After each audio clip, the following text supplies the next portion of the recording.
Yo, what's up mga ka-Doy TV Sports? Welcome back dito sa ating malupitang channel, Doy TV Sports lamang po.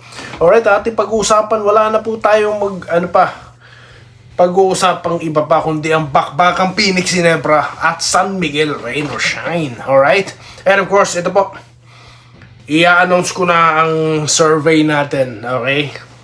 Yan at mga pa-shoutout din. Bago po yan. Salamat po na sa ating mga minamahal na followers and subscribers. Salamat po sa patuloy na pagsuporta. Sa mga hindi pa po, nako, napag-iiwanan na kayo. Lalo na kung taga-barangay ka, wala ka dito, nako po. Anyway, anong sinasabi ko sa pagpapatuloy malalaman nyo. Okay, ito na po. Ang second round, alright mga boss. Or second batch po ng maglalaban sa twice to beat advantage. Okay. Of course, ini-enjoy yan ng rain or shine na makakalaban po ang San Miguel. Anong sa tingin nyo? Anong basa nyo? Makakaisa ba ang SMB? Maihirit ba nila sa isang sudden death match ang rain or shine? Katulad po ng dalawang team, no? Na Magnolia at itong TNT. Makakahirit bang SMB? Well, kung pag-uusapan nyo po sa lineup, ang Timano sasabihin mo kaya eh. No? Pero hindi ko masabi dito kung posible. No? Or, I mean, kung 100% makakakuha sila ng panalo. Kasi po ang rain or shine, determinado talaga to eh. Yun na nga lang mga boss. Ito ang problema. Parang katulad ata sila ng NLEX, no? Na pagdating po ng playoffs, ang kalaban po nila mas veterano po pagdating sa mga ganyang sitwasyon. Kaya sa malamang po, alam na, no? Okay. So, isa-separate ko po na uusapan natin ang matchup with San Miguel, okay? Kasi limited po oras natin eh. Jump na po tayo rito sa Ginebra at Phoenix. Ito matindi. Naniniwala ba kayo na makakaisa ang Phoenix mga boss? Alright. So yan ang mabilis ang topic natin. Tinalo na ng Ginebra ang Phoenix pero lumaban ng Phoenix. Okay. At alam nyo si Coach Tim Cone, kung natatandaan nyo yung interview sa kanya, high praise siya dito sa Phoenix with the new coaching staff, di po ba? Na si Charles Chu. Kasi po yung setup of plays nila, no, yung discipline mga boss, kitang-kita nyo yung epekto, pasok agad dyan sa quarter finals na sinasabi natin. Di ba? Nalaglag yung mga team na talagang expected mo na pero unexpected doon yung converge Pero Phoenix mga boss, 'di ba? Hindi naman ganun kalakas ang import nila kung tutuusin, 'di ba? So, yan po, discipline. Okay? Then at the same time, yung setup of place. Hindi po pwede tayo rito magpakampante, no, sa barangay. Kaya for sure talagang pinagpaplanuhan ng gusto ito. Pero ito po ang napansin ko Okay? May mga weapons pong bago Okay, katulad po nito ni Abyss, di po ba? Then at the same time, hindi ko masabing si Carino kasi Carino is what? Parang much more on Torres ang aasahan mo dahil mas veterano sa loob Tsaka mas kabisado yung sistema ni Coach Tim Cone. At crucial stage to mga boss. Hindi porket twice to beat ka, magpapakampante ka na, no? Hindi Kaya for sure, sa nakikita ko pong gagawin dito ni Coach Tim Cone, yung old reliables, no? Siguro, nakitaan po kasi si Abyss ng mga fans, no? At for sure, alam na rin ni Coach Tim Cone yan, no? Di ba nga, may comment pa nga dyan na kumakalat sa social media, di ba? So, yan ang ating inaasahan sa na to, na posibleng bigyan ng pagkakataon si Abyss, di po ba? Dahil nakita nyo po ba pumasa? Nakita nyo po ba yung dribble penetration, mga boss? Diba? Yung shooting, pahapyaw diba? Pero pag nabigyan po yan ng confidence at oras, kayang-kaya, diba? At kailangan ngayon yan ng Ginebra dahil nga si David is injured, di po ba? So baka pwede itong abis no? Okay? Pabor po ba kayo sa akin? Prediction ni Doy TV sa pagpapatuloy. Siyempre, mahaba-haba to mga boss ha? Okay? Magbabalik po tayo nung prediction na ni Doy TV ang pag-uusapan natin. Okay. Ito na po muna yung pinangako ko sa inyo ha. Yung pa-survey ni Doy TV na resulta. Sa'yo, pabor ba kayo sa akin? Sige nga po. Like. No, tignan ko kung aabot ng 1,000 ito. Okay, kung kayo pabor sa akin. Sabi ko kasi dyan, kung aabot ng 1,000 yung likes. Kaso boss, nakita nyo naman yung... Kita nyo naman, nasa 800 lang. Yaw, yaw, yaw, yaw. Wala, mahina. No? So, pero, basahin ko ang mga comments dyan. Ang daming comments. 120 comments. Okay. Si Aris Patag. Okay. BPC. RJ, yes. Kasi RJ is all-time low. Okay, naniniwala siya.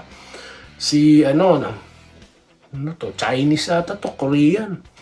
Or Japanese. Di ko lettering na yan. Pwede daw. Kaso, mahirap magsalita. Ako po hindi eh. Walang mahirap-hirap. Kahit na i-bash ako, wala akong magagawa. I have to say, no? Yung aking matapang na prediction pagdating sa best player of the conference, no? Para sa akin, nakakalamang si RJ sa lahat. Yan. Freddy Musni, yan naman po sabi niya. Nick Arpar, pabor, syempre, ayan. Pacifico Logaring, posible, ayan, nanino. Josh Pineta, to kahit saan si sir, talagang nandito lagi. Salamat po sir. From Pampanga, okay. Tama ka dyan, Idol Doy TV. May kamatch daw po si JMF. Pansin nyo, humina ang score.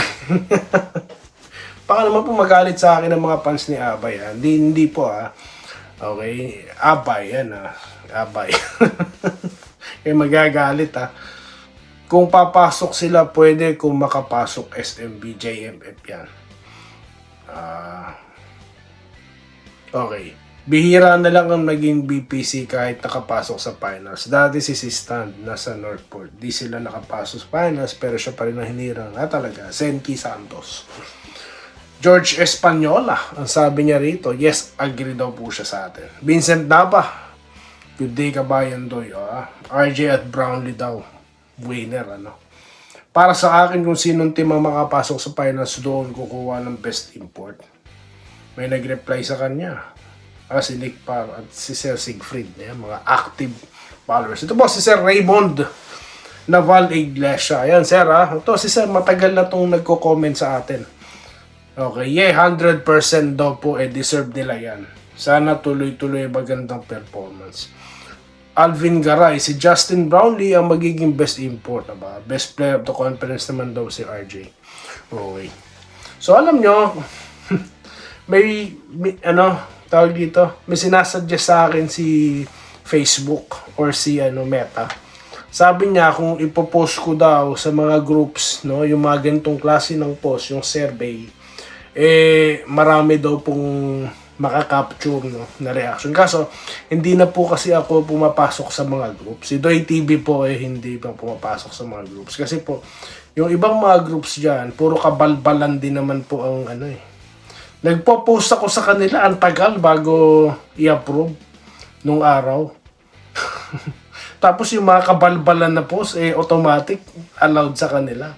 So, lumayas na lang po si Doy TV. Ito, nagsosolo na lang po ako. May manood, salamat. Kung wala, salamat din.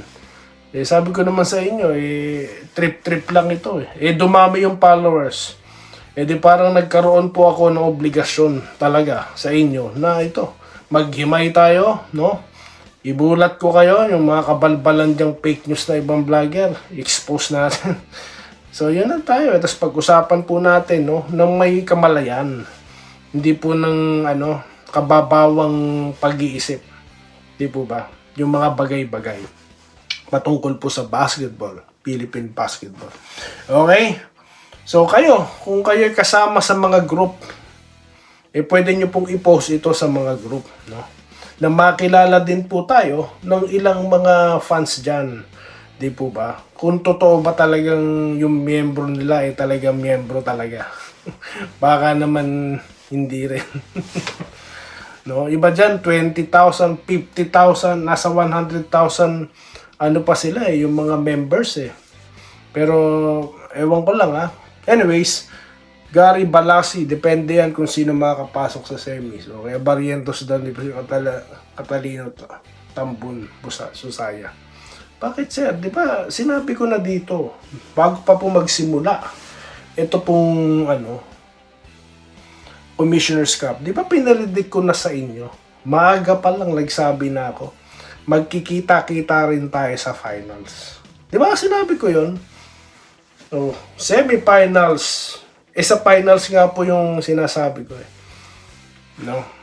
Bakit? Di ba yan ang ginawa ni Brownlee? Binitbit niya yung Ginebra papuntang finals, kaya nga 2 beses silang nakakalaban itong TNT. At ito naman din ulit ang gusto ko nakakalaban kasi masaya po yung TNT nakakalaban sa finals Lalo na po makikita nyo si Bolbol tsaka si Chuck Reyes sabay magrereklamo. Lakas ng puwersa nun mga boss. Sasamahan pa ng mga hater. Papayas. Sabog po ang niyan, ang comment section natin yan, no?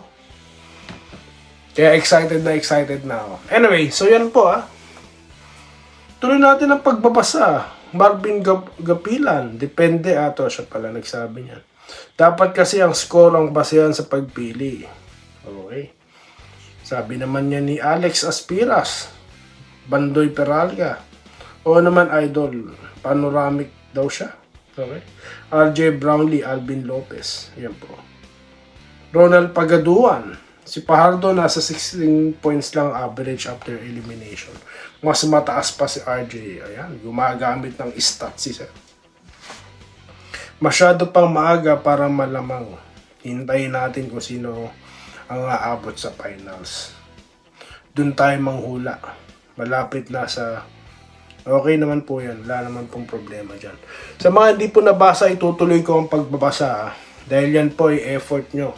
Kaya dapat kong basahin. Okay? Ako lang naman ng vlogger na naggaganyan Yung iba, puro kabalbalan. Yun na lang.